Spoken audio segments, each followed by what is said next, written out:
오늘은 소교리문답 제51문과 제52문을 통해 둘째 계명에 담긴 더 깊은 의미를 살펴보겠습니다. 제51문은 둘째 계명에서 금하는 것이 무엇인지 분명하게 말합니다. 둘째 계명은 형상을 가지고 하나님을 경배하거나 하나님께서 말씀에 정하지 않으신 다른 방법으로 하나님을 경배하는 것을 금하십니다. 이것은 하나님께서 정하신 방식 외의 예배는 어떤 형태라도 허락되지 않음을 뜻합니다. 이어지는 제52문은 이 계명에 특별한 이유가 첨가된 까닭을 설명합니다.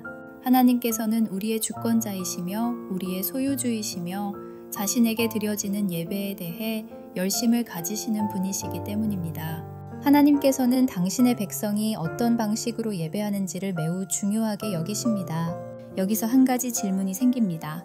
왜 하나님께서는 단순히 명령만 주시지 않고 그 뒤에 위로와 경고의 문장을 첨가하셨을까요? 그 이유는 하나님의 명령에는 반드시 위로와 경고의 약속이 함께 있기 때문입니다.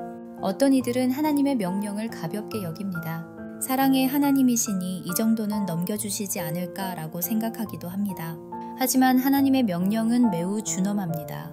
그의 명령을 믿음으로 받아 순종하는 자에게는 위로가 약속되고 반대로 불신앙으로 거역하는 자에게는 경고가 주어집니다. 하나님께서는 질투하시는 하나님이시며 죄인을 소멸하시는 불이십니다. 이 말씀은 모든 성도에게 주어진 말씀이지만 특히 교회의 직분자들과 신앙의 가장들이 깊이 새겨야 할 내용입니다. 올바른 예배로 교회를 이끌지 않는 목사에게, 성도를 돌보지 않는 장로와 집사에게, 가정을 신앙 가운데 세우지 않는 가장에게 심판이 있다고 말씀하십니다. 또 한 가지 질문이 이어집니다. 부모의 신앙이나 죄 때문에 자녀가 복을 받거나 벌을 받는다는 것이 어떻게 가능할까요? 둘째 계명에서 말하는 나를 미워하는 자의 죄를 갚되 아버지로부터 아들에게로 3, 4대까지 이르게 한다는 말씀은 자녀가 부모의 죄를 그대로 담당한다는 의미가 아닙니다. 이것은 언약적 연대성 안에서 죄의 영향력과 신앙 계승의 중요성을 보여주는 표현입니다. 성경의 말씀과 상관없이 자기 방식대로 예배하는 부모는 우상 숭배자입니다. 그리고 자녀는 그 부모의 신앙과 생활을 보며 자라기 때문에 결국 같은 길을 걷게 됩니다. 교회의 직분자도 마찬가지입니다. 직분자가 비성경적 예배를 반복하면 그 교회의 성도들도 우상 숭배자가 되고 그 공동체는 결국 무너집니다. 이것이 바로 3, 4대까지 미치는 징벌의 실제적인 의미입니다. 반대로 나를 사랑하고 내 계명을 지키는 자에게 1000대까지 은혜를 베푼다는 말씀도 같은 원리입니다.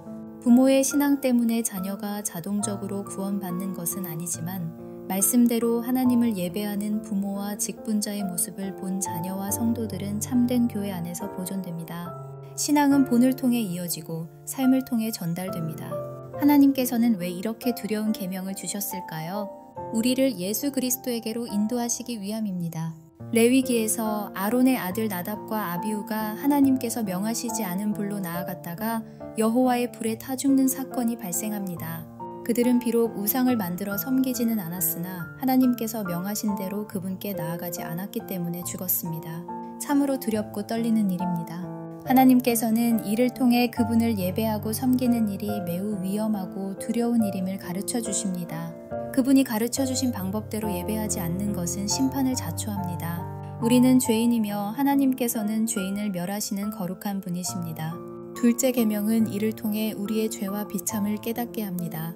그런데 여기서 우리는 한 걸음 더 나아가야 합니다.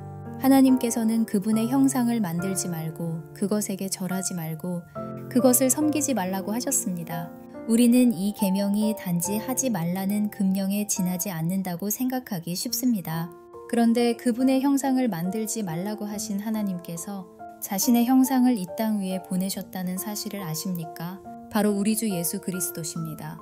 골로새서 1장 15절은 말씀합니다. 그는 보이지 아니하는 하나님의 형상이시요 모든 피조물보다 먼저 나신이시니 그러므로 이 율법은 하나님의 형상이신 예수 그리스도를 계시하고 우리를 그분에게로 인도합니다.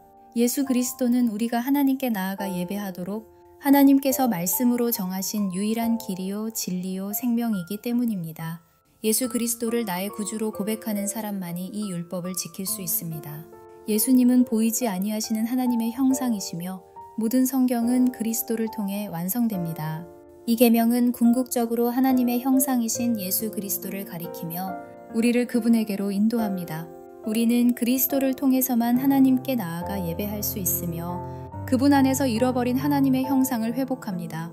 원래 하나님께서 아담을 창조하실 때 그분의 형상으로 창조하지 않으셨습니까? 아담이 타락함으로 잃어버린 형상이 예수 그리스도 안에서 회복되었습니다. 그리고 오직 예수님 안에서 하나님 아버지께로 나아가는 우리 역시 그분을 따라 다시 하나님의 형상으로 회복됩니다. 그러므로 하나님의 형상을 만들지 말라는 둘째 계명은 우리로 하여금 죄와 비참을 깨닫게 하며 장차 오실 예수 그리스도를 계시하여 그분 안에서 하나님의 형상으로 회복된 우리가 감사의 예배를 드리도록 해줍니다.